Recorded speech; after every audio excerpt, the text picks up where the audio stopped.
الحمد لله رب العالمين والصلاة والسلام على أشرف الأنبياء والمرسلين وعلى آله وأصحابه أجمعين ومن تبعهم بإحسان إلى يوم الدين. يا أيها الذين آمنوا اتقوا الله حق تقاته ولا تموتن إلا وأنتم مسلمون.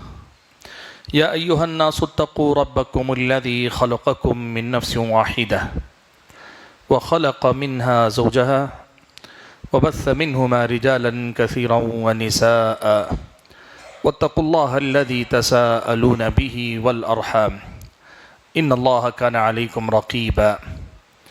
يا أيها الذين آمنوا اتقوا الله وقولوا قولا سديدا يصلح لكم أعمالكم ويغفر لكم ذنوبكم ومن يطع الله ورسوله فقد فاز فوزا عظيما.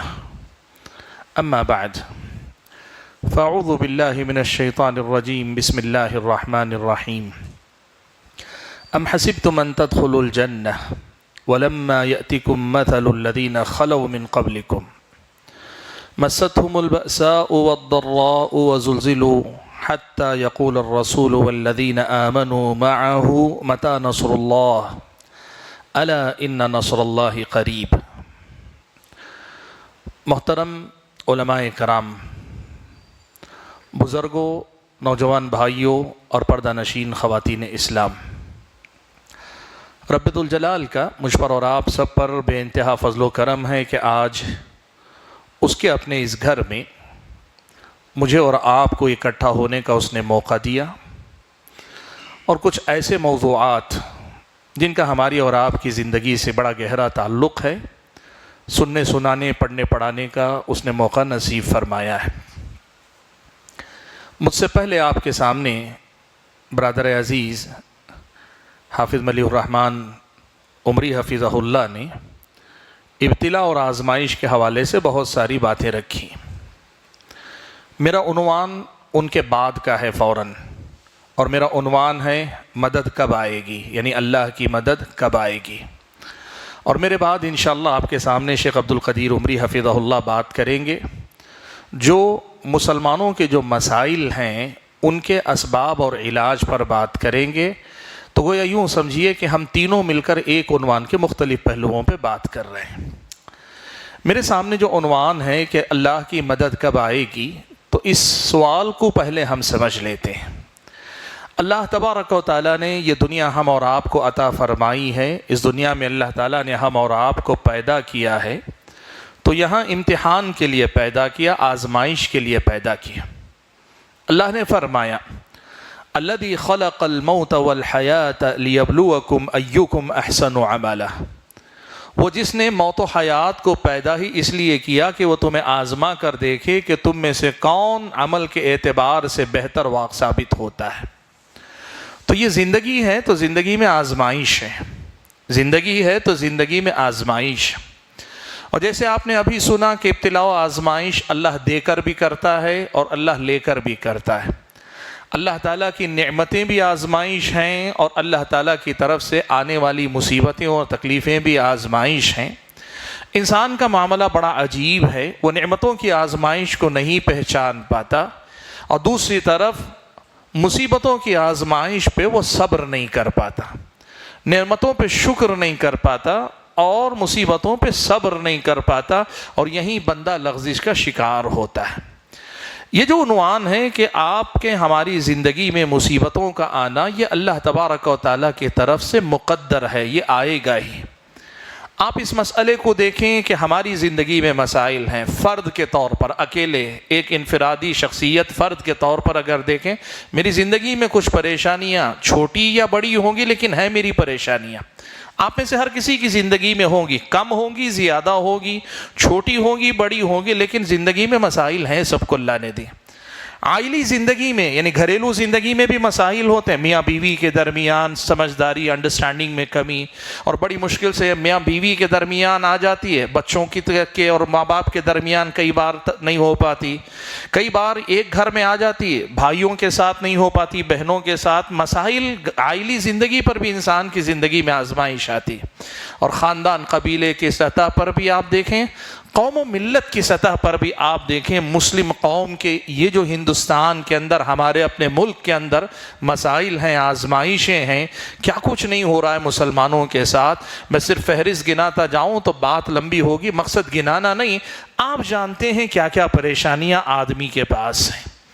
اتنا ہی نہیں، بین الاقوامی سطح پہ آپ دیکھیں، بات چاہے فلسطین کی کریں، بات چاہے کسی اور علاقے کی کریں، مسلمانوں پہ جو تکلیفیں، پریشانیاں آتی ہیں، انفرادی زندگی سے لے کے قومی اور ملی زندگی تک، اور علاقائی سطح سے لے کر بین الاقوامی سطح تک جو مسائل آتے ہیں، ان مسائل کا سامنا کرتے کرتے آدمی یہ امید رکھتا ہے کہ میں اللہ کا بندہ ہوں، میں اللہ کا بندہ ہوں، میں مسلمان ہوں، اور سامنے والا مسلمان نہیں ہے، میں اللہ تعالیٰ کا فرما بردار ہوں، انفرادی زندگی میں نمازی ہوں، دیندار ہوں۔ بہت سارے لوگ دنیا دار ہیں، ان کی زندگیوں میں پریشانیاں نہیں، ہماری زندگی میں پریشانیاں ہیں۔ مسلمان ساری دنیا کے اندر سب سے زیادہ پریشان ہیں، جبکہ ہم اللہ تعالیٰ کے بندے ہیں، اللہ تعالیٰ سے مدد کی ہمیں امید ہے، لیکن اللہ تعالیٰ کی مدد ہمیں ہی نصیب نہیں ہو رہی ہے۔ یہ آدمی کو احساس ہوتا ہے۔ آدمی جب کبھی اس تکلیف سے دوچار ہوتا ہے تو یہ سوال اس کے ذہن میں آتا ہے، اللہ کی مدد کب آئے گی؟ اللہ کب مدد کرے گا؟ یہ جو سوال ہے کبھی بطور اعتراض کے آتا ہے، بطور اعتراض کے آتے ہیں۔ انسان اپنی پریشانی میں اس قدر زیادہ ڈوب جاتا ہے، اس کے احساس میں اس قدر زیادہ اتر جاتا ہے کہ آدمی کے اندر وہ جرأت پیدا ہوتی ہے، وہ اللہ تعالیٰ کے فیصلوں پر گویا اعتراض کر رہا ہے کہ اللہ تعالیٰ آخر کب ہماری مدد کرے گا۔ نعوذ باللہ من ذالک۔ یہ سوال آتا ہے انسانوں کے اندر، بہت سارے لوگ طرح طرح کے سوالات کرتے ہیں۔ یہ آپ دیکھیں گے نوجوان خاص طور پہ جنہوں نے دین پڑھا نہیں، اللہ کی معرفت جنہیں نہیں ہے، اللہ کے فیصلوں کے پیچھے جو حکمتیں ہیں، شریعت مطہرہ میں ابتلاء اور آزمائش کا جو پورا فلسفہ، پوری تفصیلات ہیں، جو ان کو نہیں جانتے نا، وہ اعتراض ہی کرتے ہیں کہ بھائی سیدھی سیدھی بات ہے، وہ غیر مسلم ہے، میں مسلمان ہوں، اللہ میری مدد کیوں نہیں کرتا ہے؟ اعتراض کے طور پر بھی لوگ کرتے ہیں۔ اور کئی بار لوگ اعتراض مقصد نہیں ہوتا، وہ سمجھنا چاہتے ہیں، وہ معلوم کرنا چاہتے ہیں، وہ راستے تلاش کرنا چاہتے ہیں کہ اللہ کی مدد کا کیسے حاصل کی جائے۔ لوگ یہ اسباب تلاش کرنا چاہتے ہیں، اپنی پریشانیوں کے حل کے طور پر بھی بہت سارے لوگ سوال کرتے ہیں کہ اللہ تبارک و تعالیٰ کی مدد کب آئے گی۔ حاضرین گرامی قدر، آج مجھے اسی حوالے سے اسی سوال کا جواب قرآن و سنت کی تعلیمات کی روشنی میں دینا ہے، اور بہت مختصر سے وقت میں بنیادی سے باتیں کچھ رکھ کر میں اپنی بات ختم کر لوں گا۔ وجہ یہ ہے کہ میں زیادہ تفصیل میں جاؤں گا تو پھر شیخ عبد القدیر کا جو عنوان ہے وہ میرے عنوان میں آ جائے گا، لیکن بنیادی جو بات ہے وہ میں آپ کے سامنے رکھتا ہوں تاکہ ان کی بات آپ ان سے تفصیل کے ساتھ سنیں۔ بھائیو، سب سے پہلی بات یہ یاد رکھیں کہ اللہ تبارک و تعالیٰ پر اعتراض کا ہم اور آپ کو کوئی حق نہیں ہے۔ وہ ہمیں کاٹ کے دفن کروا دے زمین میں، تب بھی اللہ تعالیٰ کے فیصلوں پر اعتراض کا کوئی حق ہم اور آپ کو نہیں۔ ہم کیا، ہماری حیثیت کیا؟ ہم اپنے وجود سے لے کے بقا تک اس کے محتاج ہیں۔ وہ محسن ہے، ہمارا غلام ہے۔ یہ تو ہماری سعادت ہے، نیک بختی ہے کہ اللہ تعالیٰ نے ہمیں اس قابل تو بنایا کہ کم سے کم اس کی غلامی کا تو اللہ نے موقع دیا۔ رب العالمین ہے اللہ تعالیٰ کے بندو، اس پر اعتراض کیا کرتے ہو؟ ہماری اور آپ کی حیثیت کیا؟ آپ کو معلوم ہے ایک روایت ہے، حدیث ضعیف ہے سند کے اعتبار سے، لیکن اس حدیث کا جو مفہوم ہے وہ دیگر آیات اور احادیث سے اس کی تائید ہوتی ہے۔ آپ اسے حدیث کے طور پر نہیں، ایک مسئلے کی وضاحت کے طور پہ آپ سن لیں۔ اللہ کے نبی صلی اللہ علیہ وسلم نے ایک واقعہ سنا ہے۔ بنی اسرائیل کا ایک آدمی بڑا عبادت گزار تھا، بہت نیک تھا، اتنی کہ ساری زندگی اللہ کی عبادت، اللہ اللہ اللہ اللہ کرتے دنیا سے چلا گیا۔ اس کی زندگی بھرپور عبادت میں ڈوبی ہوئی عبادت، اس کی ایسی کیفیت کے ساتھ پوری عبادت کرنے کے بعد وہ جب اللہ تعالیٰ کے پاس گیا تو اللہ تعالیٰ نے اس سے کہا کہ ادخل الجنت بفضلی، جنت میں میرے فضل و کرم سے داخل ہو جا۔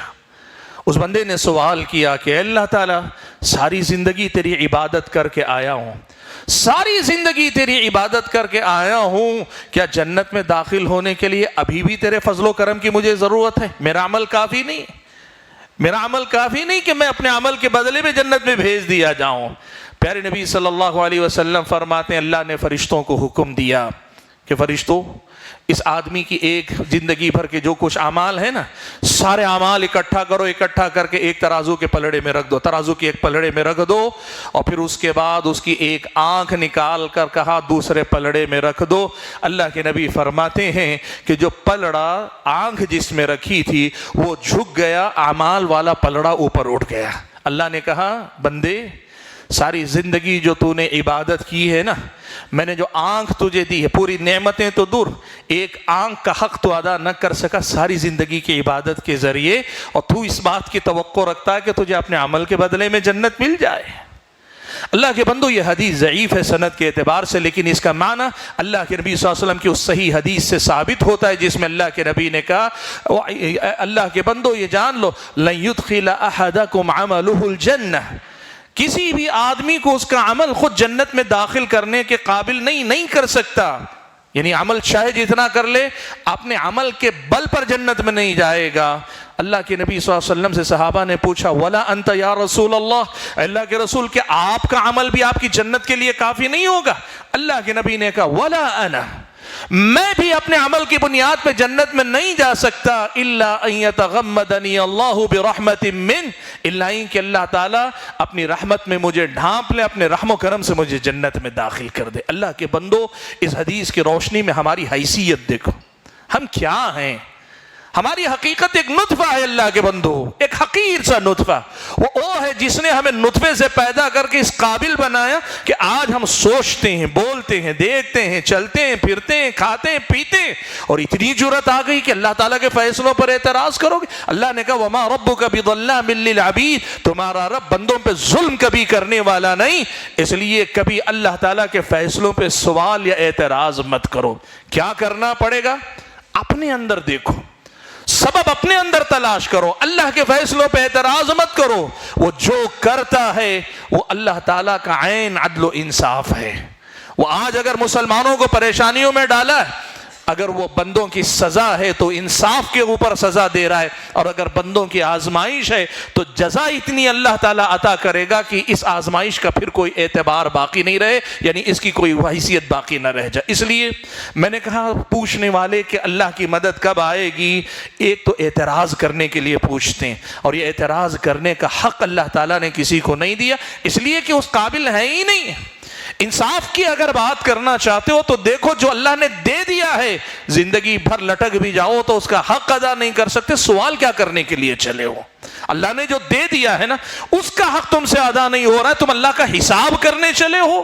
یہ بات سب سے پہلے ہمارے نوجوانوں کو پڑھانے کی ضرورت ہے کہ رب العالمین ہے، یہ رب کسی پر ظلم نہیں کرتا ہے، اور بندہ اللہ تعالیٰ جو بھی فیصلے کرتا ہے اس کے پیچھے حکمتیں ہوتی ہیں۔ اللہ تعالیٰ نے جو بھی مقدر کیا میری زندگی میں، گھریلو زندگی میں، قومی ملی زندگی میں، جہاں بھی اللہ نے آزمائشیں رکھی ہیں، ہماری یہ جرأت کبھی نہیں ہونی چاہیے کہ اللہ تعالیٰ پر اعتراض کرے۔ رہی بات سوال کا دوسرا مقصد کہ آدمی جاننا چاہتا ہے کہ اللہ کی مدد کے راستے کہاں سے آتے ہیں، اللہ تبارک و تعالیٰ کی مدد اب تک کیوں نہیں آئی ہے، تو میں آپ کے سامنے یہ بات گنانا چاہوں گا۔ حاضرین گرامی، یہ سوال ہم اور آپ قرآن و سنت کی طرف لے جائیں، قرآن و سنت کو پڑھ کر دیکھیں کہ اللہ تبارک و تعالیٰ نے اس سلسلے میں آزمائش میں مبتلا لوگوں کے بارے میں کیا اللہ تعالیٰ نے بیان کیا۔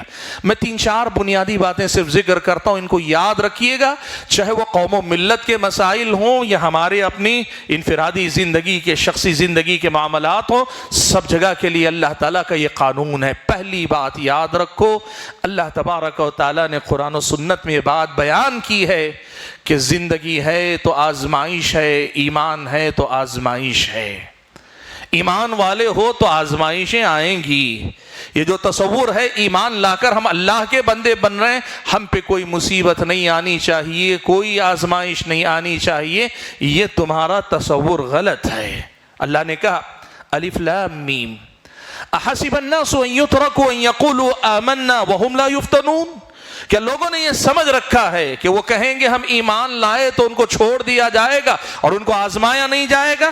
اگر ایسا سمجھ رہے ہیں تو ان کا سمجھنا غلط ہے. یہ سوال نہیں، سوال کے ذریعے انکار ہے، نکیر ہے کہ لوگوں اگر ایسا سمجھتے ہو تو تمہارا سمجھنا غلط ہے. کیوں؟ اس لیے کہ اللہ تعالیٰ کی یہ سنت ہے کہ اللہ تعالیٰ آزماتا ہے. اور پھر اللہ نے کہا یہ مسئلہ صرف تمہارے ساتھ نہیں، وَلَقَدْ فَتَنَّ الَّذِينَ مِن قَبْلِهِمْ، تم سے پہلے والی جتنی امتیں گزری نا سب کو اللہ تعالیٰ نے آزمائش کی بھٹی میں تپایا ہے.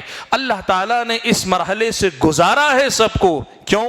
فَلَيَعْلَمَنَّ اللَّهُ الَّذِينَ صَدَقُوا وَلَيَعْلَمَنَّ الْكَاذِبِينَ. اللہ تبارک و تعالیٰ دیکھنا چاہتا ہے، دکھانا چاہتا ہے، ظاہر کرنا چاہتا ہے اور دنیا کے سامنے اس چیز کو کھول کر رکھنا چاہتا ہے کہ ایمان کے اقرار میں سچا کون ہے، جھوٹا کون ہے. بھائیو آپ کو معلوم ہے اس ایمان کے بدلے اللہ جو دینے والا ہے جنت ہے.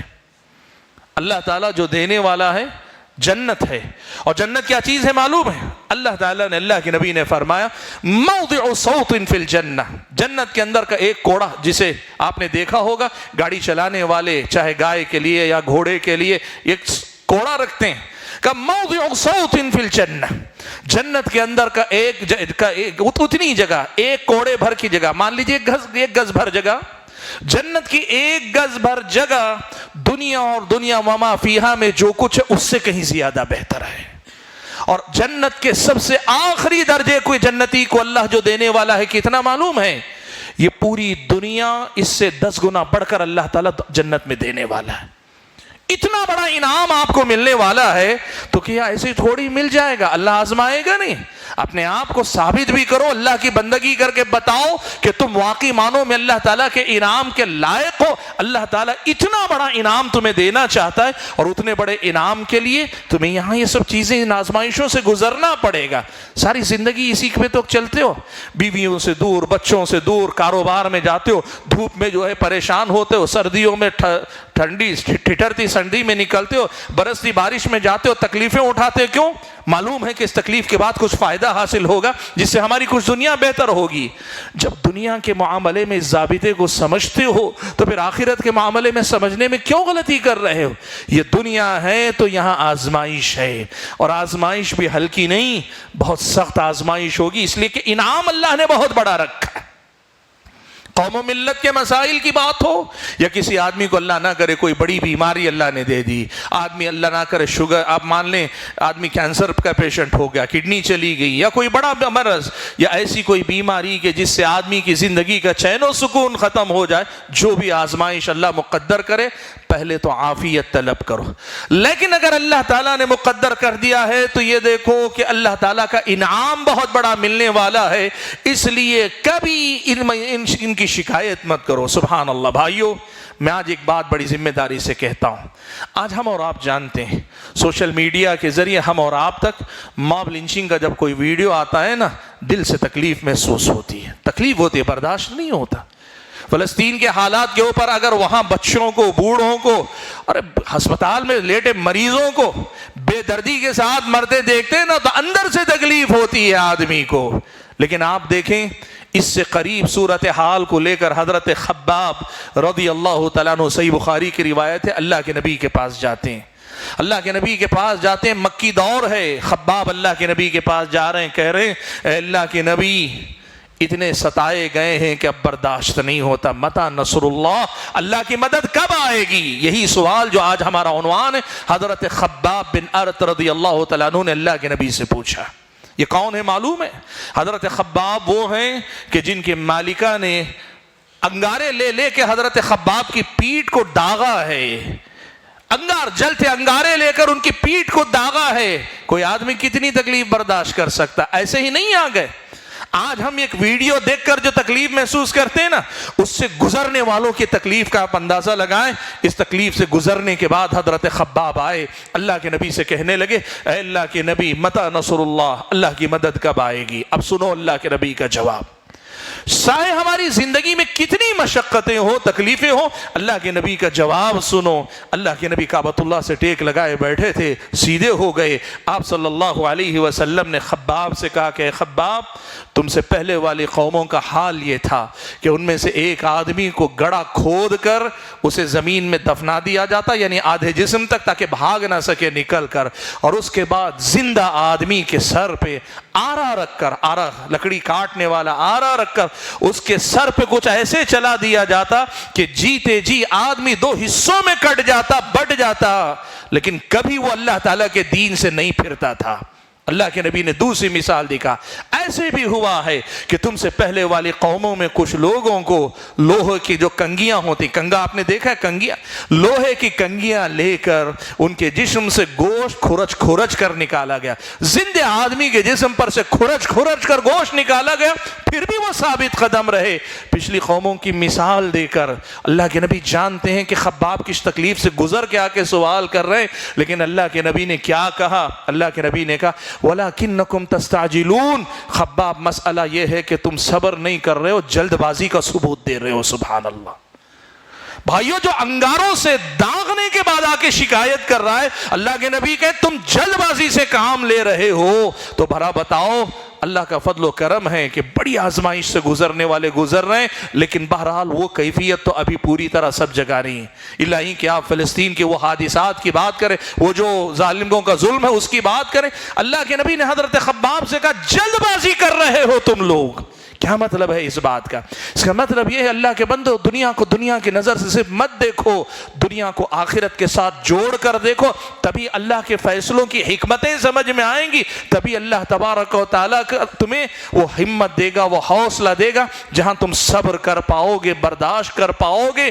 یہ پہلا مسئلہ ہے جو اللہ کی مدد کب آئے گی کہ جواب میں ہم اور آپ کو ملتا ہے، وقت اجازت نہیں دیتا، ورنہ اتنی آیتیں، اتنی مثالیں، جس آیت سے میں نے گفتگو کا آغاز کیا اللہ تعالیٰ نے وہی پوچھا، ام حسبتم ان تدخلوا الجنہ، تم کیا یہ سمجھتے ہو کہ ایسے ہی جنت میں چلے جاؤ گے؟ ولما یأتکم مثل الذین خلوا من قبلکم، ابھی پچھلی قوموں جیسی آزمائشیں تم پہ آئی کہاں ہیں؟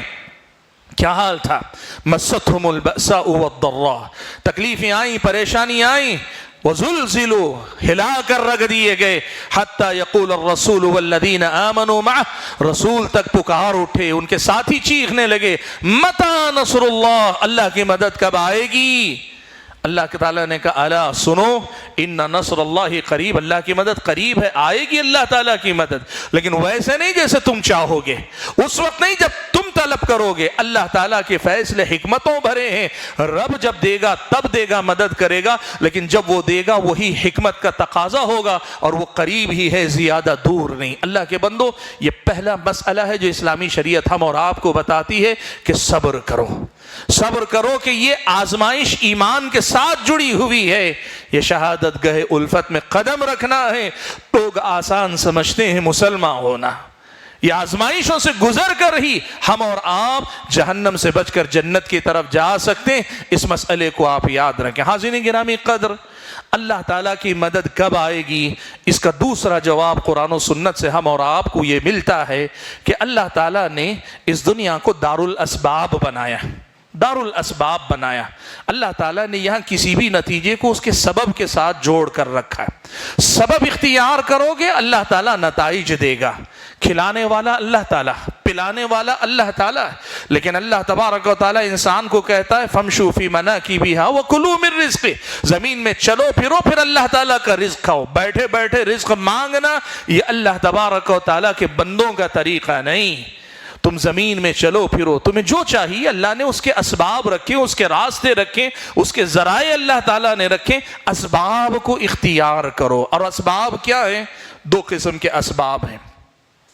اللہ کی مدد کب آئے گی؟ اللہ تعالیٰ کی مدد کیسے آئے گی؟ کہا اس کے جواب میں کہ دو قسم کے اسباب ہیں، ان کو اختیار کرو۔ ایک سا سبب اللہ تبارک و تعالیٰ کے دین کی پابندی کرو، اللہ تبارک و تعالیٰ کے دین کی پابندی کرو۔ میں تفصیل میں نہیں جاؤں گا کہ یہی اصل میں شیخ عبد القدیر عمری حفظہ اللہ کا عنوان ہے، میں تفصیل میں نہیں جاؤں گا، لیکن میرے عنوان میں اس کا تذکرہ ضروری ہے، کر دوں۔ اللہ کے نبی صلی اللہ علیہ وسلم سے، اللہ کے نبی صلی اللہ علیہ وسلم نے حضرت ابن عباس سے کہا، یا غلام، اے بچے،